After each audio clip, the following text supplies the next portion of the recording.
Hi everyone, it's Liam here from Rating the Races. So we're going to have a look at a few races tomorrow, what catches my eye, and we will start off in the 225, the Yearling Stakes. It's worth 147,000 to the winner, and I think that Richard Hannon has a big chance in this race. Richard Hannon's won this 5 times in the last 10 years, I think it is, and every time he's won it with a horse that's quite short price. I think the biggest price winner he's had in those 5 is 15-2. And I think he has a horse in Persica. Now, why do I like Persica? So he had a run here and he ran 99.2, which is terrible. That's a terrible debut effort. But then he ran a 129.2 3 days later.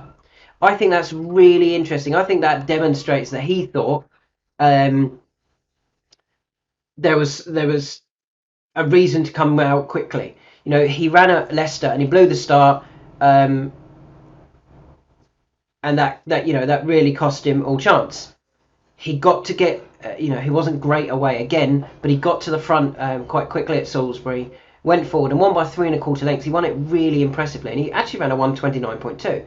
Now that's not far off being the best in the field anyway, but I kind of have that down as almost like his debut effort still, because after he ran at Leicester and was slowly away, he never got going and never got into it. But the fact they run him just 3 days later and they're running him again just 8 days later, I think he will go really close here and he'll run a really big race for a trainer that knows how to win this race. And I think they were hoping to win at Leicester, come here 11 days later with a big chance.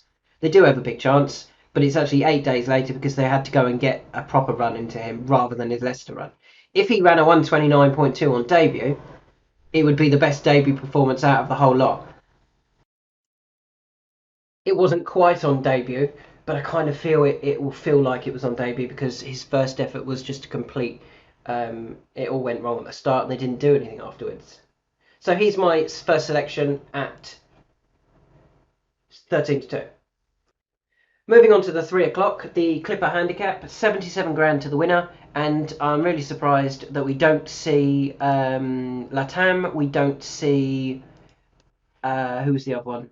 Latam and Parotto, and I kind of want to take on those at the head of the market. I think a lot of them have kind of won their races this season, and I'm going to take them on with a horse that I think could just be starting to get to a winnable mark, and that horse is Escobar. Now, Escobar has finished 13th, 20th, 13th and 8th in his last 4 runs, off marks of 107, 107, 107, 102. Now, his 102 effort was the first time that he kind of got, he looked little bit better, and that was after he was backed in. He went off just 13-2 that day.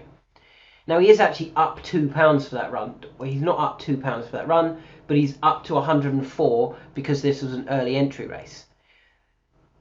I quite like him though because this time of year is his time of year. This was his form last year at this time. Second, third, eighth, first. He was second in this race of 105. He's down to 104.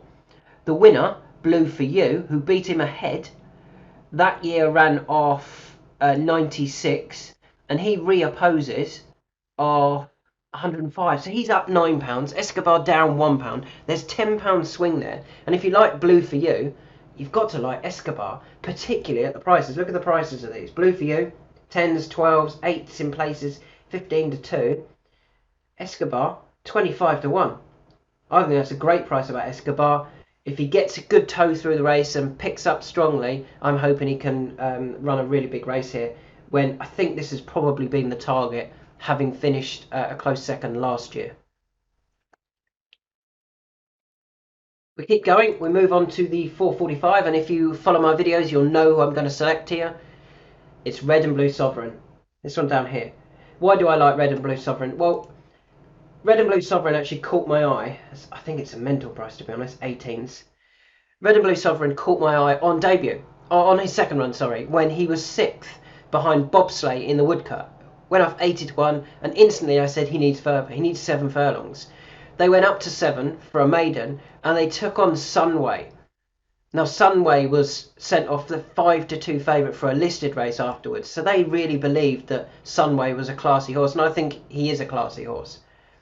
Red and Blue Sovereign then dropped back to 6 and ran on again at the finish for third, and then finally went back up to 7 last time. Made all, which I thought was very, very interesting. Now, when he made all, he actually beat a horse called Prep School. Now, Prep School came out and won really impressively, comfortably winning at Ripon last time out. And I just think that the form is really good from Red and Blue Sovereign. Pierre-Louis Jamin takes a very useful £3 off. So the horse whose official mark is 83, Pierre-Louis Jamin doesn't take £3 off, sorry. They have to run off 83, but I still think that's not his mark. I think over 7 is what he needs, and I think the handicap, first time in a handicap, I think they've looked at this race and they've worked up to this race. It's good prize money. It's 51 grand to the winner, and I think that's key to the plan so far, or the schedule so far for Red and Blue Sovereign. Got a lot of experience, now gets the distance. I think the 7 furlong, you would say that his 2 best efforts were second to Sunway and winning at Epsom. I think he's got a great chance, and I think he's a great price, to be honest, at 18-1. And the final one comes in the 520, and again, if you follow my videos, you'll know who I'm going to highlight here. The horse I like here is Backseat Dar. Now, Backseat Dar runs here off a mark of 92, same mark as when finishing 6th in what I think was a better race last time out at Goodwood. Go and watch that race though. He was the only one, or she was the only one, sorry, towards the front of the field that managed to hang on and didn't get a clear run at all. I think with a clearer run, she would have gone really close. She was only beaten 4 lengths in the end. She was actually hampered by Schwazia, who went on to win the race. Go and watch her effort at Sandown in the listed event. Again, didn't get the clearest of runs. Went a 4-1 for a listed race. Didn't get a clear run. I think with a clear run, which I hope she gets because of the quite wide open space at York, with a clear run, I think she's better than her current mark of 92. I thought she was last time when she ran a really good race, and she runs off 92 again. I think she's going to go really close here.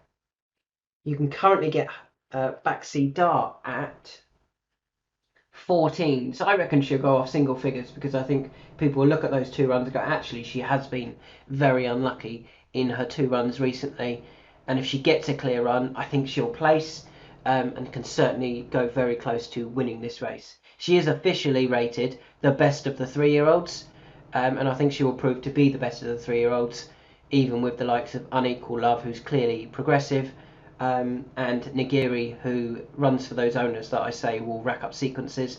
But hopefully Nagiri's not the one that can rack up a sequence, and we get a good run from Backseat Dar. So they are my selections for the day. They are Persica, who I think they believe is classy, and that's why they ran very quickly to make sure that she's got a proper run under his belt, sorry. Escobar, this is his time of year. He's a big price considering he finished a head second in this race last year. Red and Blue Sovereign wants this trip. Looks a good price at 18-1. And Backseat Dar gets a clear run. I think she can go very, very close in this race at 14-1. So thanks for listening. Quite a short video today, so that you don't have to listen to too much of my waffling. And let's hope we can find some winners. Obviously, we started with a second with Alligator Rally, which was a good run but frustrating.